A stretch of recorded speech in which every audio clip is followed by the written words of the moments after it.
Nous allons lire notre écriture habituelle dans 1 Roi chapitre 6, le verset 7.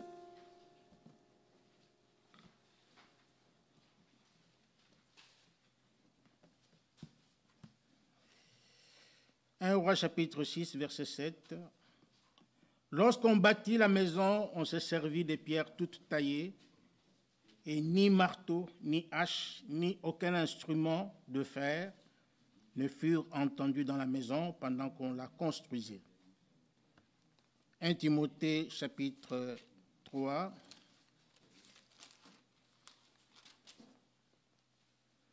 versets 14 et 15. Je t'écris ces choses avec l'espérance d'aller bientôt vers toi. Mais si je tarde, tu sauras comment il faut se conduire dans la maison de Dieu, qui est l'église du Dieu vivant, la colonne et l'appui de la vérité. Amen. Amen. Que le Seigneur vous bénisse. Vous pouvez vous asseoir. Je vous salue tous au nom de notre Seigneur Jésus-Christ. Amen. Que le Seigneur nous bénisse encore tous ensemble ce soir et puisse nous parler. C'est pour ça que nous sommes là ce soir. Amen. Nous sommes venus pour que Dieu nous parle.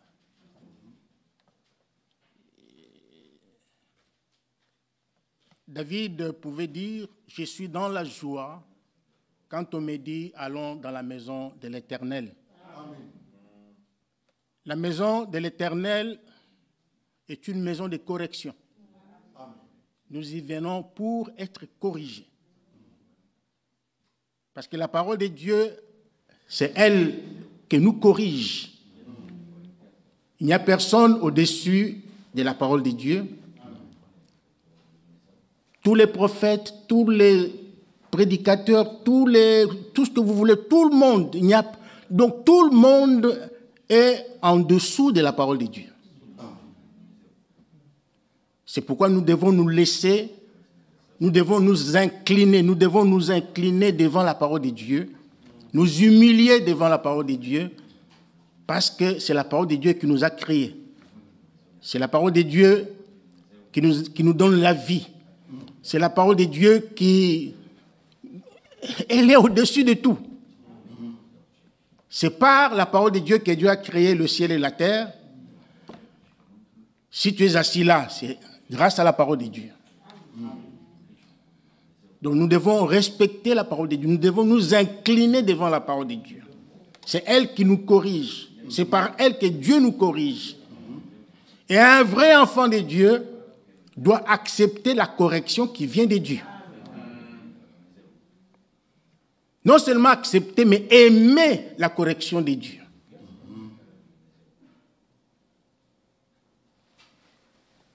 Pour appuyer cela et pour comprendre ma pensée, nous allons lire quelques écritures. D'abord dans Proverbes chapitre 3.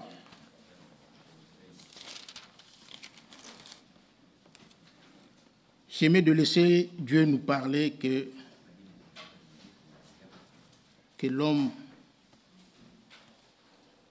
quand Dieu parle, cela donne la vie. Amen. Proverbe 3, le verset 11 nous dit « Mon fils, ne méprise pas la correction de l'Éternel et ne t'effraie point de ses châtiments, car l'Éternel châtie celui qui l'aime, comme un père l'enfant qu'il chérit. » La Bible dit, ne méprise pas la correction de l'Éternel.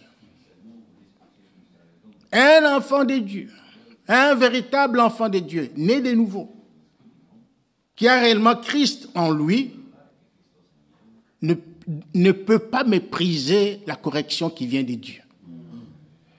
Ne peut pas discuter avec la parole de Dieu.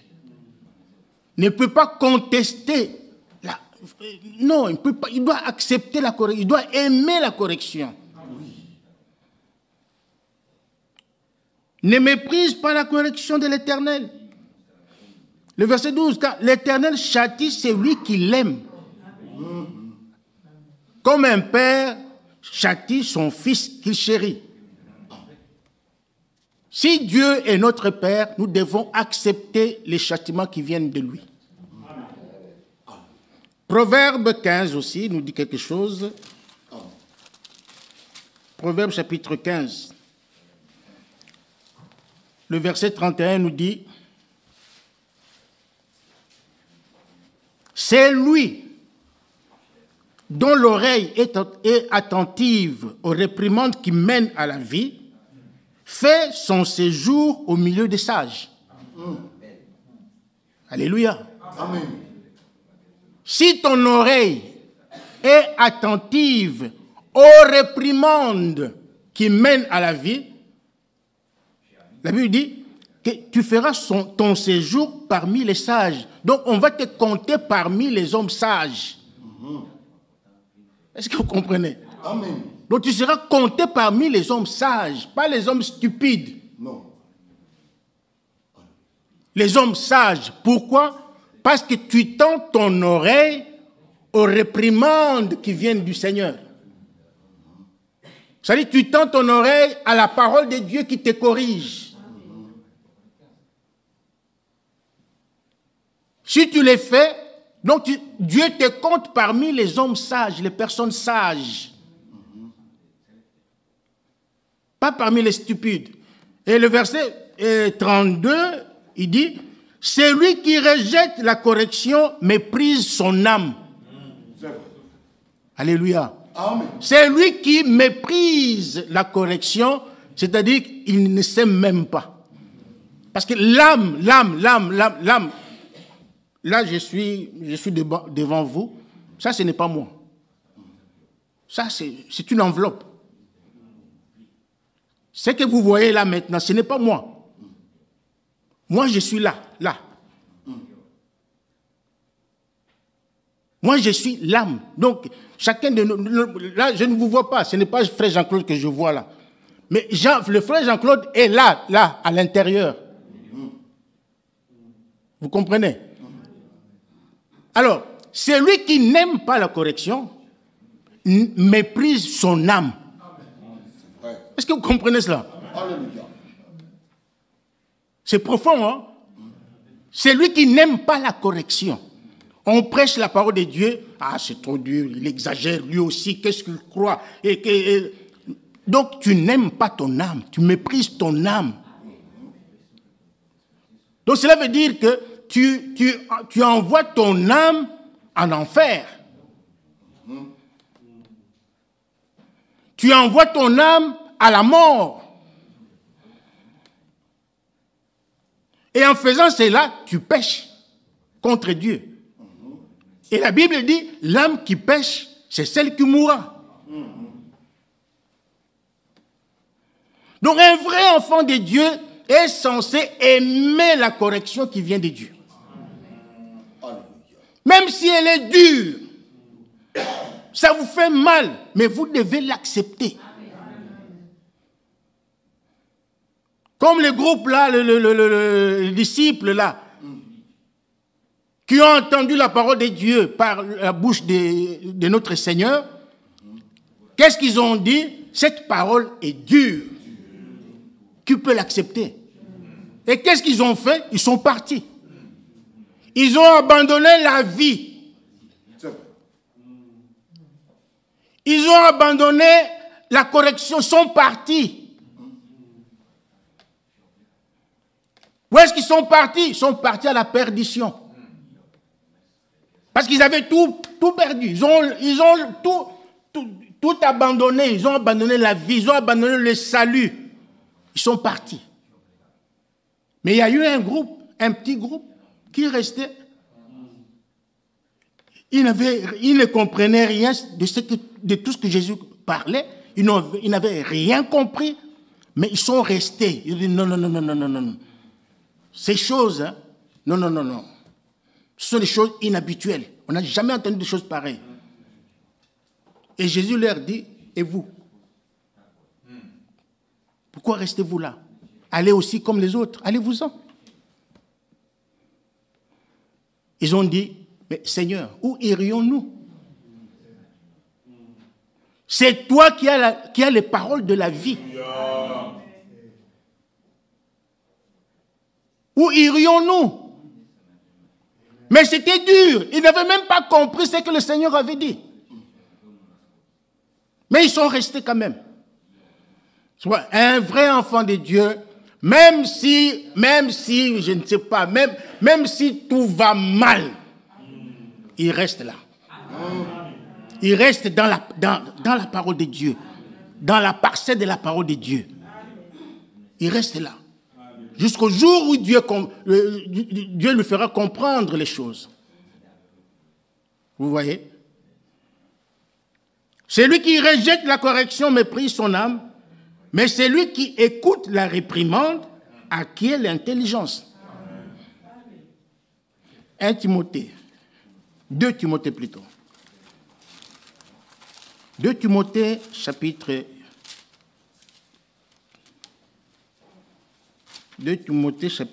3, le verset 16. Toute écriture est inspirée de Dieu et utile pour... Il y a une version qui dit mieux que ça. Dit, toute écriture inspirée. Pas toute écriture est inspirée. Mais dit, toute écriture inspirée, vous comprenez? Toute écriture inspirée de Dieu est utile pour enseigner, pour convaincre, pour corriger, pour instruire dans la justice. Pourquoi? Afin que l'homme de Dieu soit accompli et propre à toute bonne œuvre. Donc nous devons aimer la parole de Dieu. Amen. Nous devons aimer la correction qui vient du Seigneur. Nous devons accepter cela. Et lorsque le Seigneur nous corrige, il y a une chose que nous devons faire. Nous devons nous repentir.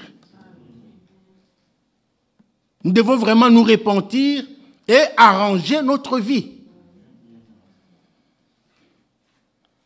Si tu as fait quelque chose de mal contre le Seigneur, c'est au Seigneur que vous allez demander pardon.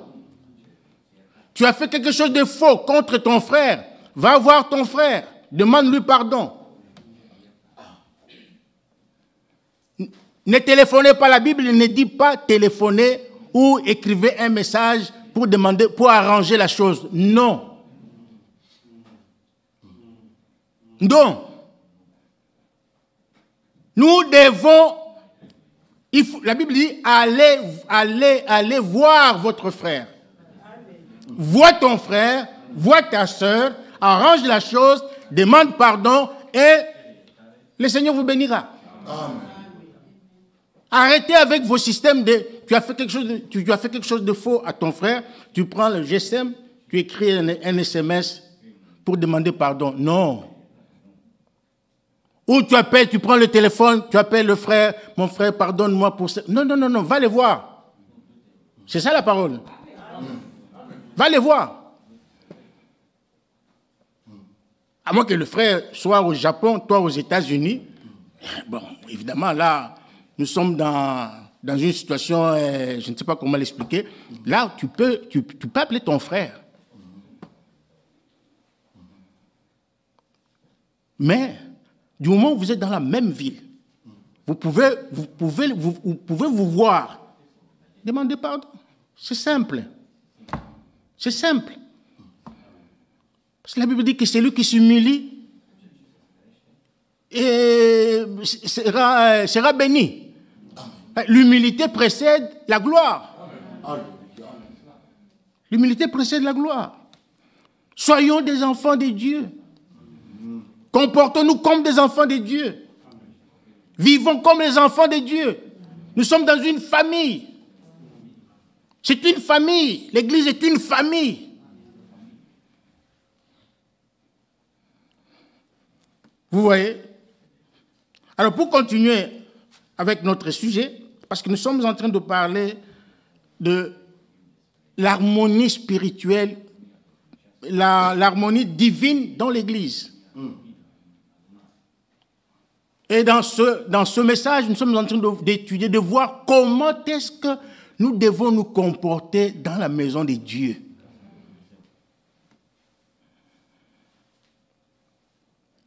Se comporter dans la maison de Dieu est vraiment différent de la manière dont vous vous comportez dans vos maisons. Chacun est libre chez lui de faire ce qu'il veut dans sa maison. Si tu veux mettre ta cuisine, si tu veux aller faire la cuisine dans ta chambre, c'est toi, tu es libre. Même Dieu ne viendra pas te dire fais ceci, fais cela. Non, tu es libre. C'est ta maison à toi. Tu en fais ce que tu veux.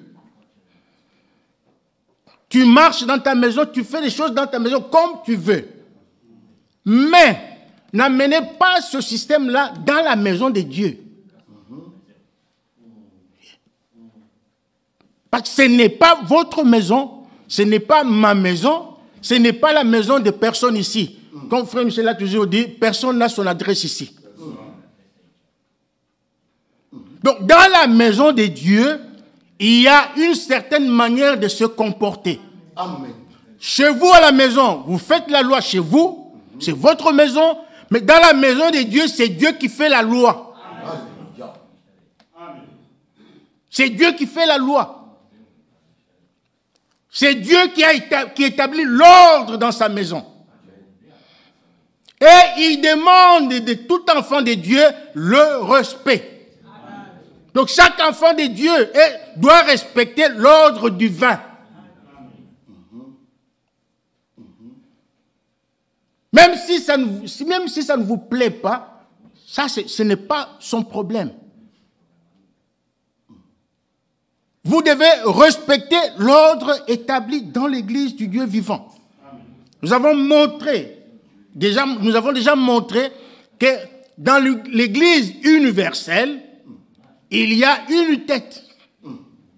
Et cette tête, c'est le Christ.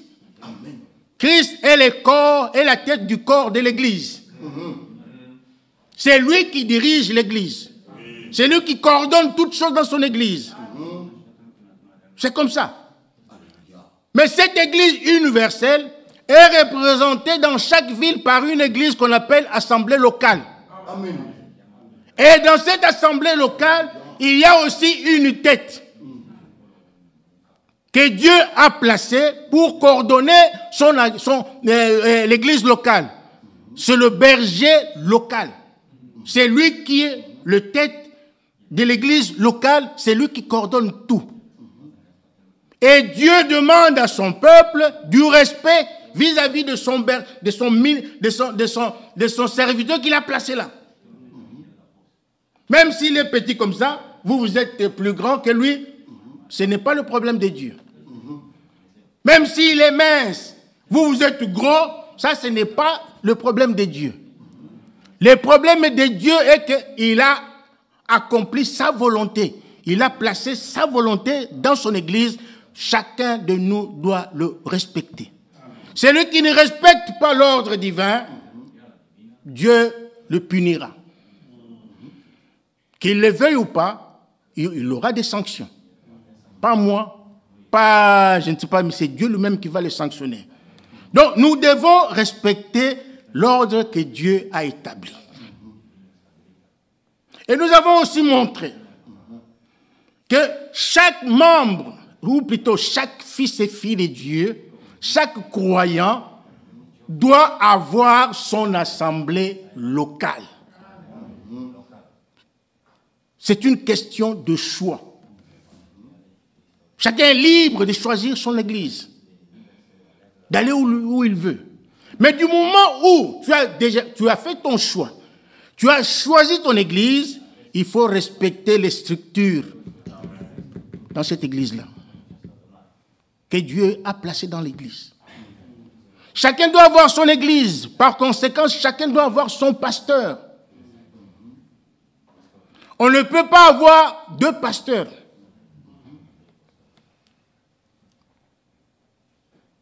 On ne peut pas avoir, on ne peut pas être brebis des deux pasteurs. Je ne sais pas si vous me comprenez. Non. Parce qu'il y a un seul troupeau et un seul berger.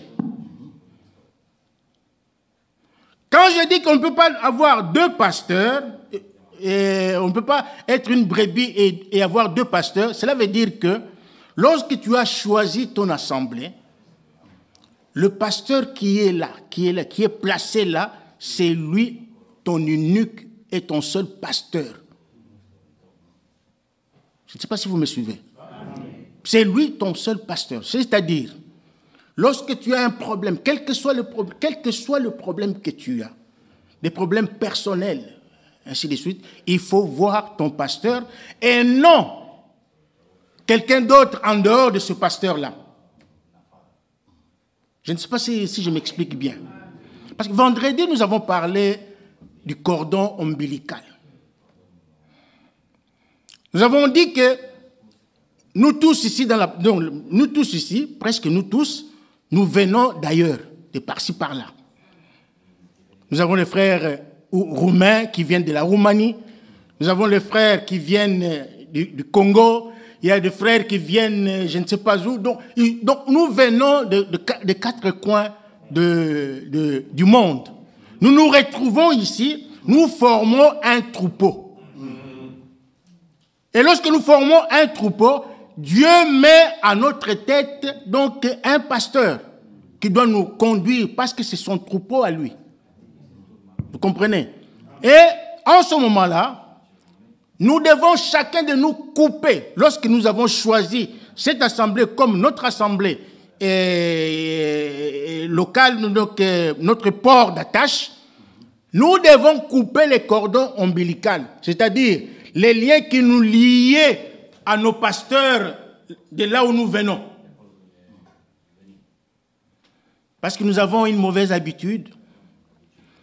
Lorsqu'il y a un problème, lorsqu'on a un problème dans sa propre vie, au lieu de consulter le pasteur de ton église, tu prends le téléphone, tu appelles je ne sais pas où, à Kinshasa, un frère tel, ou celui-là appelle je ne sais pas au Japon, oh, mon frère, qu'est-ce que je peux faire pour tel ou tel problème? Non, ça c'est faux. Ça c'est faux. Ce n'est pas biblique. Tu as un pasteur que Dieu a mis devant toi, c'est à lui que tu dois aller.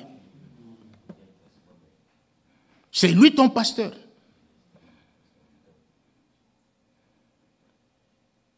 Tous les conseils dont tu as besoin, tu dois les trouver auprès de lui.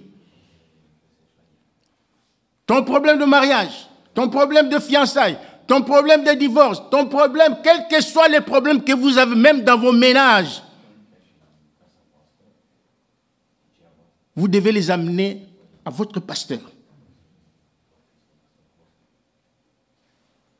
Et nous avons montré que dans l'église locale, il y a le pasteur, les anciens et aussi les diacres qui s'occupent des problèmes familiaux et conjugaux.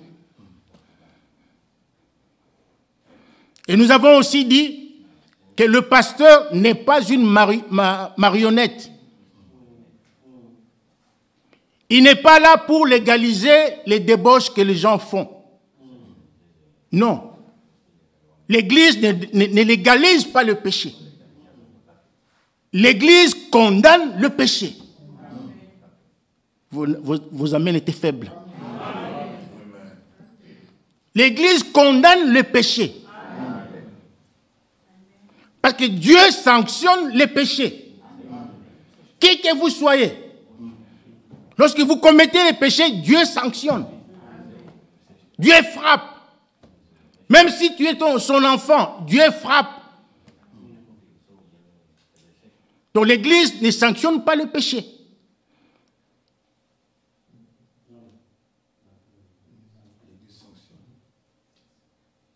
On doit comprendre ces choses bien. On doit bien comprendre ces choses. Nous ne sommes pas ici pour légaliser les péchés. Nous ne sommes pas ici pour nous réjouir des péchés. Non. Nous avons lu dans 1 Timothée chapitre 3, que l'Église est la colonne et l'appui de la vérité. Nous, ici, nous prêchons la vérité. Nous appuyons la vérité. Nous nous attachons à la vérité. Et la vérité, ce n'est pas le mensonge, c'est contraire du mensonge. Et nous avons montré que Dieu n'aime pas le péché, mais Dieu aime le pécheur. Celui qui a péché, Dieu l'aime. Raison pour laquelle il a envoyé son Fils Jésus-Christ. C'est pour sauver les pécheurs. Dieu a tant aimé le monde qu'il a envoyé son Fils unique, afin que quiconque croit en lui ne périsse point, mais qu'il ait la vie éternelle. Dieu aime les pécheurs, mais il n'aime pas le péché.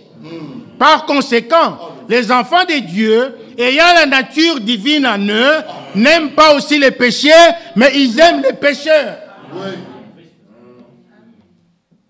C'est comme ça que nous devons voir les choses.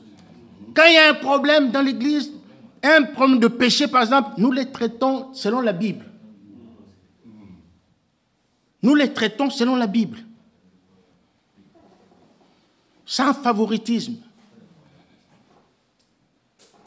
Alléluia. Amen. Que Dieu nous aide à comprendre ces choses. C'est peut-être dur, mais c'est comme ça. C'est comme ça. Nous devons respecter les choses de Dieu. Si nous respectons la parole de Dieu, c'est Dieu que nous respectons. Si vous respectez les serviteurs de Dieu, c'est Dieu que vous respectez. Si vous respectez votre frère, votre sœur, c'est Dieu que vous respectez. C'est comme ça.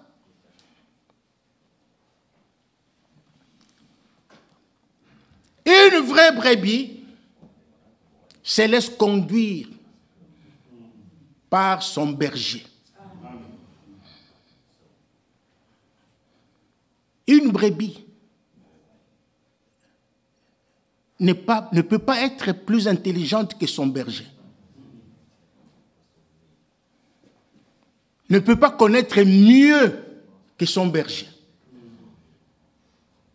Non. Frère Abraham dit, si une brebis connaît mieux, pense connaître mieux que son berger, pense être plus intelligente que son berger, alors il doit quitter l'église. Parce que quand Dieu appelle quelqu'un au ministère, il lui donne une tâche bien précise, il lui donne aussi toutes les capacités. Il lui donne toutes les capacités.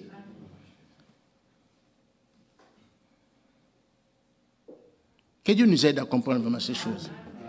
Et que nous arrêtions toutes les bêtises que nous commettons. Évidemment, il y a beaucoup de choses que nous faisons dans l'ignorance. Et la Bible dit que Dieu ne tient pas compte du temps d'ignorance. Dieu pardonne les temps d'ignorance.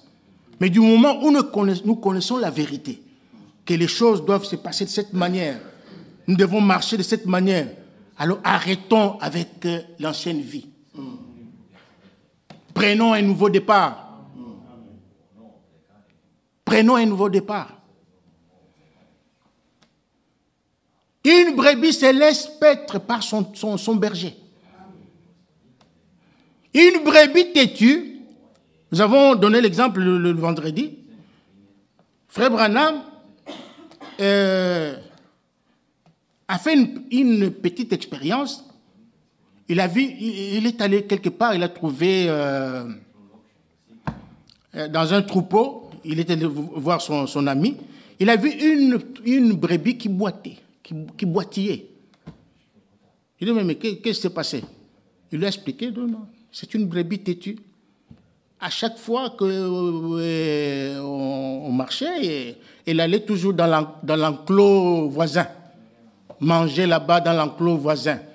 Alors, et c'était venu régulier, alors il lui a cassé la patte. Ce n'est pas qu'il n'aimait pas cette brebis. Il l'a fait avec amour. Il l'a fait avec amour. Il aimait cette brebis-là. Mais son souci, il ne voulait pas que cette brebis-là s'égare. comprenez? Et désormais, Frère Branham, et plutôt le berger, mais quand il faisait sortir son troupeau, il prenait la brebis qui avait une patte cassée là, il la mettait au cou. Il la mettait au cou. Parce qu'il l'aimait. Alors le pasteur a une certaine, il a l'autorité dans l'église locale. Il a l'autorité.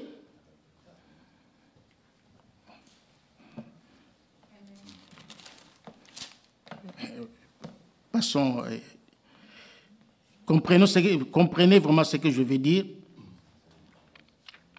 Une brebis doit se laisser paître, il doit respecter son pasteur. Voilà ce que je voulais dire.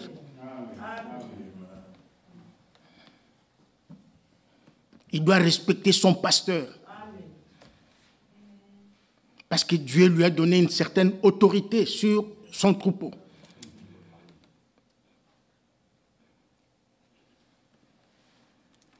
Arrêtez avec ce que nous faisions. Et puis, il y a une chose, mes frères et sœurs, qui m'a toujours fait mal. Vous savez, bientôt, nous avons toujours l'habitude de recevoir les frères prédicateurs, visiteurs, qui viennent d'ailleurs. Nous les avons toujours accueillis. Dans un mois, nous aurons aussi la visite de nos bien-aimés frères prédicateurs qui viendront nous visiter. C'est une bonne chose, c'est une grâce. Mais je vais dire ceci à l'Église. Les prédicateurs visiteurs qui viennent d'ailleurs, qui viennent prêcher l'Évangile ici, ne viennent pas ici pour s'occuper de vos problèmes et de vos problèmes personnels.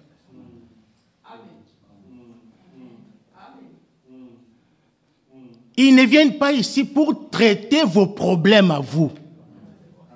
Non. Ils viennent ici pour prêcher l'Évangile. Est-ce que vous comprenez cela? C'est peut-être dur, mais c'est la vérité. Ils ne viennent pas ici pour que vous commencez à les inviter et commencez à leur raconter vos problèmes à vous. Non. Ça, ce n'est pas biblique. C'est faux et archi-faux. Ils viennent seulement pour l'Évangile. Vos problèmes à vous, vos problèmes personnels, vous avez un pasteur avec vous. Non. Ça, ce n'est pas correct.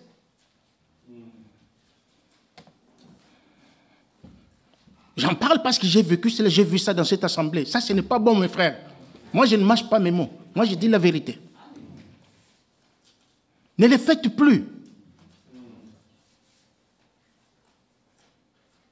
Et quand vous les invitez, vous commencez à leur parler de vos problèmes à vous, vos problèmes.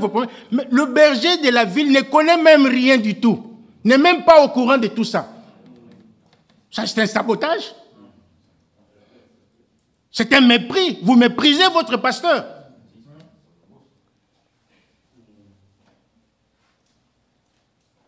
C'est pas bon. Nous devons marcher dans l'ordre divin. Nous devons suivre les pas de l'Évangile. Nous devons suivre, nous devons faire les choses conformément à la parole de Dieu.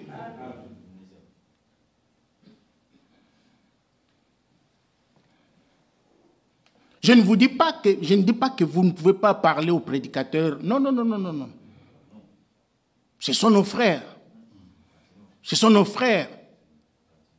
Nous les aimons. Nous pouvons parler, discuter des problèmes. Il n'y a pas de problème. Nous parlons. C'est tout à fait normal. Mais il y a des sujets qui sont des sujets tabous. Qui sont des sujets qui vous concernent personnellement de votre vie, votre âme, votre salut. Problème de mariage, de fiançailles, tout ça. Pas aux étrangers, non. Peut-être que je divague, mais je ne sais pas. Hein? Non. Je ne pense pas qu'ils sont... Non, non, non. Tu laisses ton père à la maison. Tu as un problème sérieux. Tu laisses ton père à la maison. Anna, il te laisse à la maison. Il a un problème vraiment qui la préoccupe. Mais il va ailleurs, il va trouver les voisins. Non, non. Je ne sais pas si vous comprenez ce que je dis. Soyons disciplinés. Un vrai enfant de Dieu est discipliné.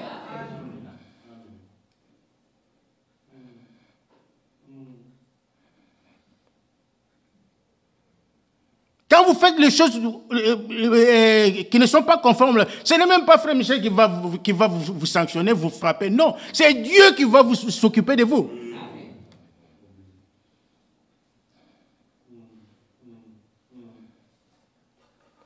Des problèmes de foyer, vous avez des problèmes dans votre foyer, vous avez des problèmes de difficultés. Confiez-vous en votre pasteur. C'est ça l'ordre divin.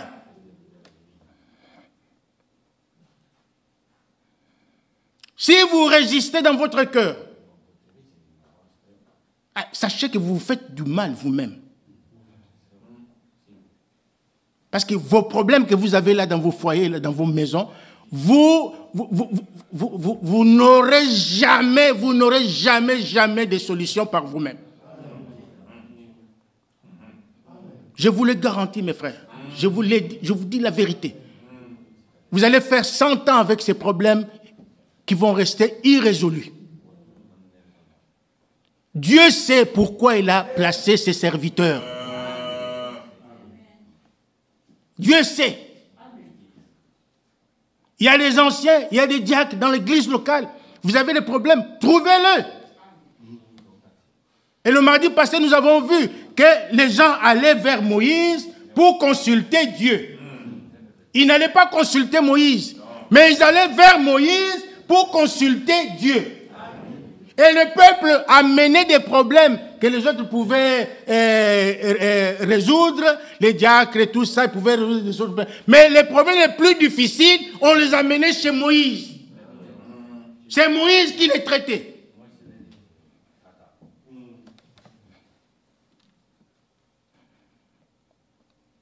Nous avons quand chanté tout à l'heure, il me conduit. Mais il te conduit comment?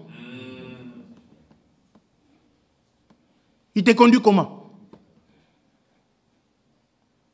La Bible dit, dans Romains chapitre 8, je crois au verset 14, que tous ceux qui sont conduits par le Saint-Esprit sont fils de Dieu.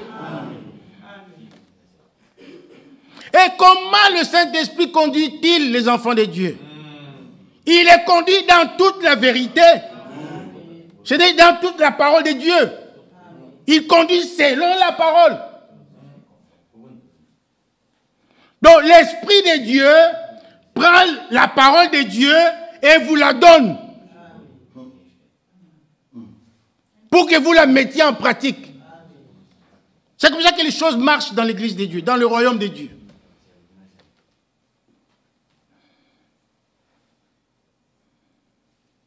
Il faut respecter l'ordre divin. Le pasteur respecte sa place. Les diacres respectent leur place. Chaque frère, chaque sœur doit aussi respecter sa place. Même dans nos maisons, nous devons vivre dans l'ordre divin.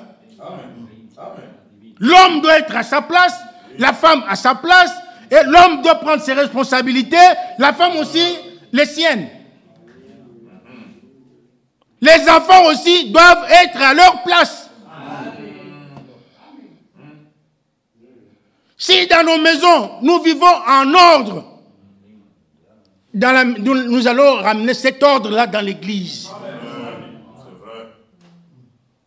Mais si tu as des problèmes avec ta femme, tu as des problèmes avec ton mari, tu as des problèmes avec tes parents, les choses ne marchent pas, comment voulez-vous que nous soyons en ordre dans l'église? Non. Les enfants doivent respecter leurs parents.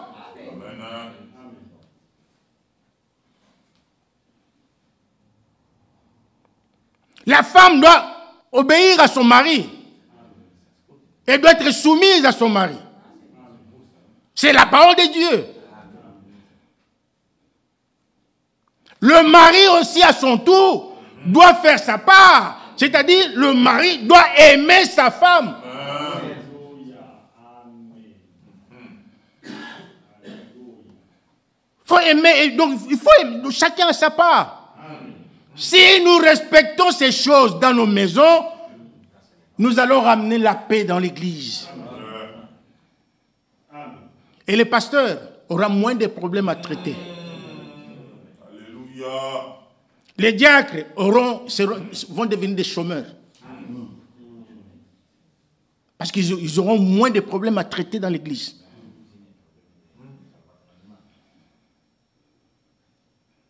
C'est une lourde responsabilité. Le diaconat, c'est une lourde responsabilité. Être berger, c'est une lourde responsabilité. Nous avons montré que ces choses ne sont pas des titres honorifiques. Non. Ah, mon frère, comme toi, tu as fait autant d'années, tu es vraiment l'expérience, je te nomme diacre, grade. Non. C'est une responsabilité. C'est une charge. Je ne sais pas si vous me comprenez, vous me saisissez. C'est une charge. C'est une fonction. C'est comme quelqu'un qu'on engage comme ingénieur quelque part. Il est engagé comme ingénieur, mais demain on vient le trouver avec une guitare en train de jouer. Oh, je suis engagé, je suis en train de faire mon travail, jouer à la guitare. Non. On te chasse. On te chasse. Donc il faut que chacun comprenne, nous tous ici, nous tous, chacun de nous ici présents, tous, nous avons tous une responsabilité devant le Seigneur. Chacun est responsable. Le petit là qui joue, mon ami Yanis qui joue à la guitare, c'est une responsabilité. Il doit le faire avec joie, il doit faire ça avec tout son cœur. Parce que c'est une charge, c'est une responsabilité. Il ne le fait pas pour son père ou sa mère, non, il le fait pour son Dieu.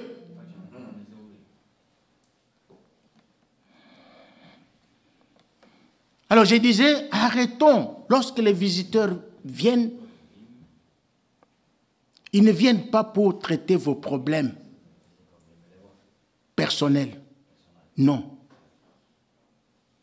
Parce que beaucoup commettent cette erreur.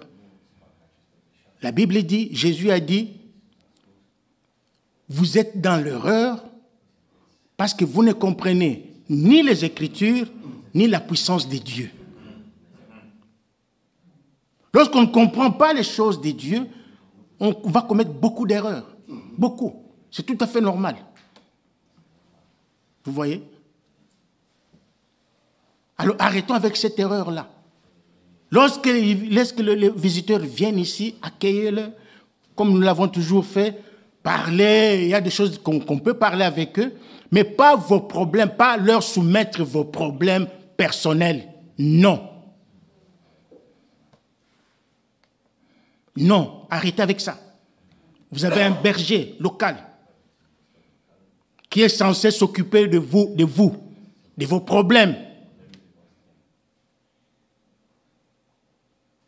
Il est là pour ça. Dieu l'a établi pour ça. S'il y a un problème qui le dépasse, vous savez, même frère Franck, lorsqu'il va ailleurs, il vient ici, il est déjà venu ici à Bruxelles plusieurs fois. Quand vous allez vers frère Franck, j'ai tel problème, vous avez des anciens. Même pour la prière. Oh frère Franck, prie pour moi. Non, vous avez des anciens. Vous l'avez déjà vu, non? Vous avez déjà remarqué ça? C'est comme ça qu'il a toujours fait. Pourquoi?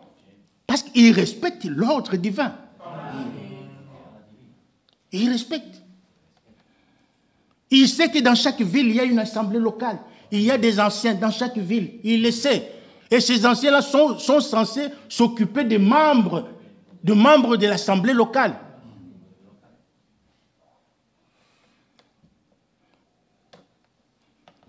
Si votre pasteur, vous lui posez un problème difficile, qui le dépasse, eh bien, il y a un Dieu au-dessus de lui. Il y a un Dieu au-dessus de lui, il va prier Dieu, Dieu va l'aider. S'il peut même avoir conseil des autres serviteurs de Dieu, appeler Sam Kitoko, appeler peut-être Lilanga ou quoi que ce soit. Donc c'est ça c'est lui. Ça c'est lui. Mais lorsqu'il viendra vers vous, il vous donnera la réponse qui vient de Dieu. Je ne sais pas si je vous choque, hein? Non. Il y a certaines habitudes, nous allons en parler tous ces jours aussi, de certaines choses que nous faisons qui ne sont pas correctes. Et nous devons mettre chaque chose à sa place. Les prédicateurs, je reviens encore, les prédicateurs visiteurs ne viennent pas ici pour résoudre vos problèmes locaux, vos problèmes personnels. Non. Non. En tout cas, je suis désolé. Ils ne viennent pas. Moi, si je vais dans une assemblée quelque part, ce n'est pas pour aller traiter les problèmes des brebis qui sont là. Non. J'irai avec l'évangile, la Bible. Je vais prêcher l'évangile du salut.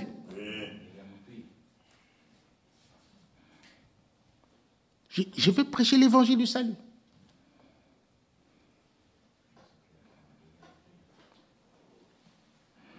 Donc, faisons les choses correctement. Paul dit à son collaborateur Timothée, il dit, si je tarde, je peux tarder, je suis un homme, ça peut me prendre beaucoup de temps, mais il faut que tu saches, comment il faut se conduire dans la maison de Dieu. Amen. Nous devons connaître la manière exacte, la manière biblique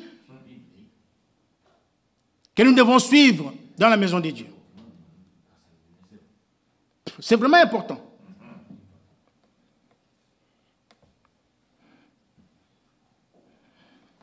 Vraiment que Dieu nous aide vraiment à comprendre ces choses, parce que c'est bon de dire, je suis dans la joie quand on me dit allons dans la maison de l'Éternel.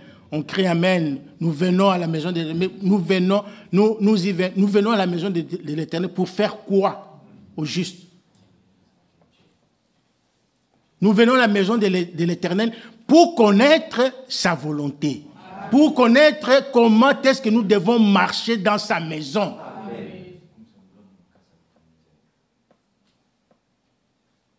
Quand Dieu dit c'est oui, c'est oui. Quand Dieu dit non, c'est non. Il n'y a pas à négocier, il n'y a pas de débat à faire.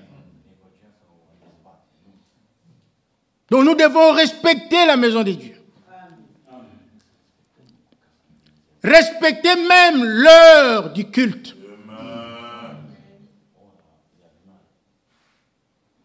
C'est vraiment très important. Vous savez, Dieu regarde, nous surveille, il veut même dans des petites choses. Nous avons dit que le culte commence à 19h. Dans l'ordre dans l'église, Frère Branham montre qu'il faut respecter l'heure du culte. Il dit, comme le culte commence à 19h, un vrai croyant qui a Christ en lui arrivera une demi-heure avant. Il arrivera une demi-heure avant. Pour faire quoi? Il s'assit là, dans le silence. C'est l'ordre dans l'église. Hein? Si vous croyez au message, lisez l'ordre dans l'église. Qu'est-ce qu'il vient faire? Il vient dans la méditation. Il respecte l'ordre, parce que quand vous avez dit 19h, Jésus est déjà là. Jésus est déjà là, il vous attend. Et il vous voit arriver, comme ça, les gens, On arrive en retard, on vient. Donc, c'est comme si on venait, on entrait dans sa propre maison. Rien, pas de remords, non, non, non. Non, frère Bovic a dit l'autre fois, il a lu quelque part. Quand vous venez en retard, vous devez même demander pardon à Dieu. L'ordre dans l'église veut que lorsqu'on vient à l'église une demi-heure avant, nous mettons là, dans le silence, nous méditons la parole de Dieu, nous prions Dieu, nous cherchons la face de l'Éternel, nous cherchons l'onction du Saint-Esprit, parce que nous en avons besoin dans chaque culte. On ne vient pas ici pour commencer à parler, à rigoler dans l'assemblée. Non, non, non, non, non. Arrêtons avec ces habitudes-là. On parle, tout ça, pendant que le pasteur est ici, là-bas, on parle, là-bas, on parle, là-bas. Non.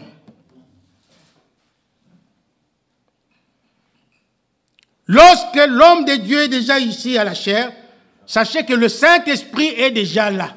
Dieu est déjà là pour parler à son peuple. Imaginez-vous dans une réunion où le roi Philippe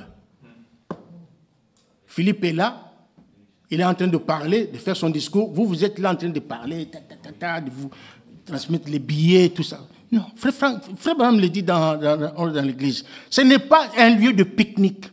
Ce n'est pas un lieu où nous devons nous passer des billets. Ce n'est pas un lieu où nous devons commencer à papoter. Non. Nous devons respecter le Seigneur. Un vrai chrétien, dans son cœur, donc chez lui à la maison, il a vraiment hâte dans son cœur, donc il veut voir les portes de l'église s'ouvrir pour qu'il puisse entrer. Vos amens sont faibles. Peut-être que vous n'êtes pas d'accord avec ce que j'ai dit, mais les enfants de Dieu comprennent. Amen.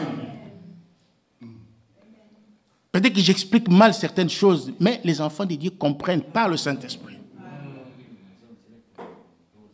Nous devons respecter l'ordre divin. Dieu est ici. Amen. Mais pour que Dieu soit ici, c'est nous qui devons l'amener. C'est nous qui devons amener Dieu ici. Le culte, on le prépare déjà à la maison. On le prépare déjà à la maison. En journée, déjà, tu prépares le culte de ce soir. Partout où tu es, au travail, partout. Mais dans ton cœur, tu prépares déjà le culte de ce... Tu te mets déjà dans de bonnes dispositions. De manière à ce que lorsque tu arrives et que le prédicateur, le pasteur prend la Bible, il l'ouvre, commence à prêcher, le Saint-Esprit est déjà là. C'est toi qui l'as amené. Mais si tu viens comme ça, il y a d'autres même qui ne viennent même plus à l'église. Je ne sais pas ce qu'ils ressentent dans leur cœur. Pour des raisons vraiment, je ne sais pas comment, mais ils restent à la maison. Ils ne viennent pas à l'église. S'il y a des raisons valables, tant mieux. Mais si les raisons ne sont pas valables, pourquoi rester à la maison? Pourquoi rester à la maison? Et vous devez regretter lorsque vous venez en retard. Vous devez le regretter. Et promettre à Dieu de ne plus le faire. Nous venons ici pour nous préparer. Mes frères et sœurs, nous ne venons pas ici pour faire des amitiés, des blagues. Non. Non, on ne cherche pas la fraternité ici. Non. Ici, nous venons pour avoir communion avec notre Dieu. Et la communion en question, c'est autour de sa parole.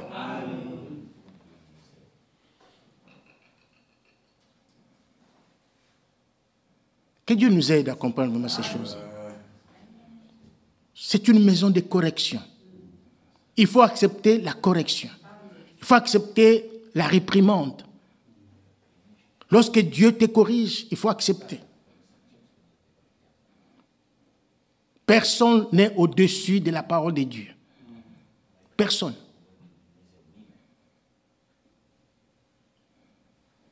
Que Dieu nous aide. Que Dieu nous assiste. Que Dieu nous fasse grâce. Vous savez, le Saint-Esprit, c'est nous qui les chassons de l'Église. C'est nous-mêmes qui les chassons de l'Église. Par notre négligence. Par notre comportement.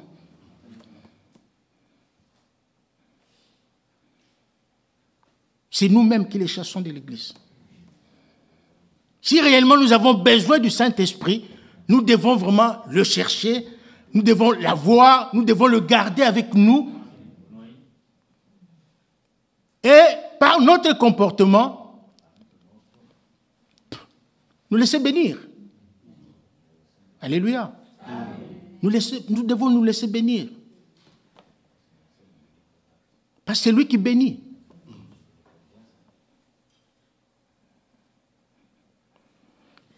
Vraiment que Dieu vous bénisse. Amen. Que Dieu nous aide à comprendre ces choses. Parce que l'enlèvement est pour bientôt. Aujourd'hui, c'était juste pour rappeler un peu ce qui avait été dit le vendredi. Et le vendredi passé. Et le vendredi prochain, nous allons entrer maintenant en profondeur de certaines choses. Que le Seigneur vous bénisse. Amen.